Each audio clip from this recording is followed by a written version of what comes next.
बोलिए राजा रामचंद्र भगवान की जय हो। आज का प्रसंग है सूर्यवंश का नाम रघुवंश क्यों हुआ और राजा रघु की कीर्ति का वर्णन।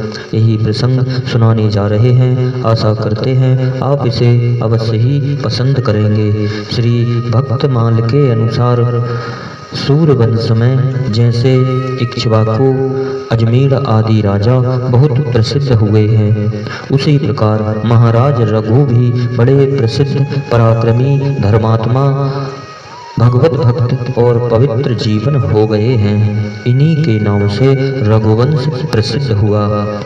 इसीलिए सच्चिदानंद घन परमात्मा भगवान श्री राम जी के रघुवर, राघव, रघुपति, रघुवंश विभूषण, रघुनाथ आदि नाम हुए। ये बड़े धर्मात्मा थे। राजा रघु बड़े धर्मात्मा थे। इन्होंने अपने पराक्रम से समस्त पृथ्वी को अपने अधीन कर लिया था। चारों दिशाओं में दिग्विजय करके ये समस्त भूमि खंड के एक छत्र सम्राट हुए। ये प्रजा को बिल्कुल कष्ट नहीं देना चाहते थे। राज्य कर भी बहुत ही कम लेते थे और विजित राजाओं को भी केवल अधीन बनाकर छोड़ देते थे। उनसे किसी प्रकार का कर वसूल नहीं करते थे। एक बार दरबार में बैठे थे कि इनके पास कौत्स नाम के एक स्नातक ऋषि कुमार आए। अपने यहाँ स्नातक को देखकर महाराज ने उनका विधिवत स्वागत सत्कार किया। पादर्घ्य से उनकी पूजा की। ऋषि कुमार ने विधिवत उनकी पूजा ग्रहण की और कुशल प्रश्न पूछा।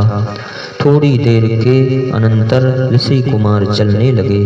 तब महाराज ने कहा कि हे ब्राह्मण, आप कैसे पधारे और बिना कुछ अपना अभिप्राय बताते आप लौटे क्यों जा रहे हैं? ऋषि कुमार ने कहा कि हे राजन, मैंने आपके दान की ख्याति सुनी है। आप अद्वितीय दानी हैं। मैं एक प्रयोजन से आपके पास आया था, किंतु मैंने सुना है कि आपने यज्ञ में अपना समस्त वैभव दान कर दिया है। यहाँ आकर मैंने प्रत्यक्ष देखा कि आपके पास अर्घ देने के लिए भी कोई धातु का पात्र नहीं है और आपने मुझे मिट्टी के पात्र से अर्घ दिया है। अतः अब मैं आपसे कुछ नहीं कहता। राजा ने कहा, नहीं ब्राह्मण, आप मुझे अपना अभिप्राय बताइए। मैं यथासाध्य उसे पूरा करने की चेष्टा करूंगा। स्नातक ने कहा कि राजन, मैंने अपने गुरु के यहाँ रहकर सांगोपांग वेदों का अध्ययन किया है। अध्ययन के अनंतर मैंने गुरुजी से गुरु दक्षिणा के लिए प्रार्थना की।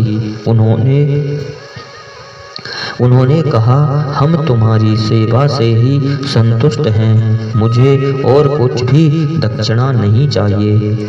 गुरुजी के यूं कहने पर भी मैं बार बार उनसे गुरु दक्षिणा के लिए आग्रह करता ही रहा।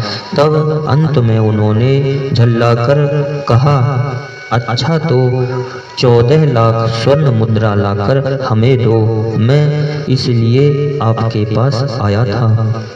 महाराज ने कहा कि हे ब्राह्मण, मेरे हाथ में धनुष बाण के रहते हुए कोई विद्वान ब्रह्मचारी ब्राह्मण मेरे यहाँ से विमुख जाए तो मेरे राजपाट धन वैभव को धिक्कार है।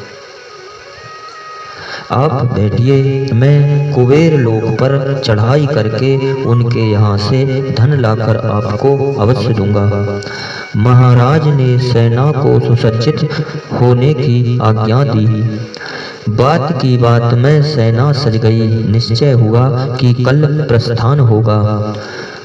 प्रातः काल कोषा अध्यक्ष ने आकर महाराज से निवेदन किया कि हे महाराज, रात्रि में स्वर्ण की वृष्टि हुई और समस्त कोष स्वर्ण मुद्राओं से भर गया है। महाराज ने जाकर देखा कि सर्वत्र स्वर्ण मुद्राएं भरी हैं। वहाँ इतनी स्वर्ण मुद्राएं थी, उन सब को महाराज ने ऊंटों पर लदवाकर ऋषि कुमार के साथ भेजना चाहा। ऋषि कुमार ने देखा ये मुद्राएं तो नियत संख्या से बहुत अधिक हैं। तब उन्होंने राजा से कहा कि महाराज, मुझे तो केवल 14 लाख ही चाहिए। इतनी मुद्राओं का मैं क्या करूँगा? मुझे तो केवल काम भर के लिए ही चाहिए। महाराज ने कहा कि हे ब्राह्मण, ये सब आपके ही निमित्त आई हैं। आप ही इन सब के अधिकारी हैं। आपको ये सब मुद्राएं लेनी ही होंगी।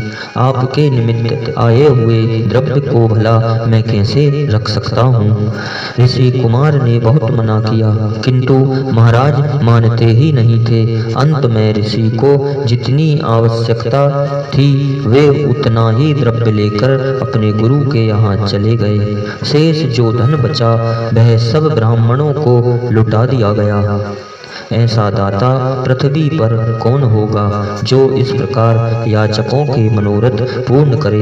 अंत में महाराज अपने पुत्र अज को राज्य देकर तपस्या करने वन में चले गए। अज के पुत्र महाराज दशरथ हुए, जिन्हें साक्षात परब्रह्म परमात्मा श्री रामचंद्र जी के पिता होने का सौभाग्य प्राप्त हुआ। इन्हीं शब्दों के साथ बोलिए श्री राजा रामचंद्र भगवान की जय हो।